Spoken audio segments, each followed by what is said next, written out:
marka labaad waxaan salaamayaa dadka sharafta leh ee halkan عمره قال له rag iyo dumar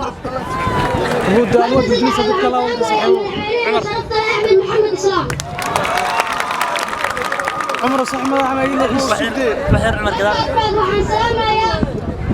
gudoomiyaha iskaashiga dowlad goboleedka ahna madaxweynaha puntland cabdiweli cali gaas عمره ولي marka labaad waxaan salaamayaa gudoomiye ku-xigeenka iskaashiga ahna madaxweynaha hirshabelle maxamed cabdi waare marka saddexaad waxaan salaamayaa madaxweynaha dowlad goboleedka galmudug يقل معك عمره وسحوه marka afraad waxaan salaamayaa madaxweynaha koonfur galbeed shariif xasan sheekh aadan wabilaahi tawfiiq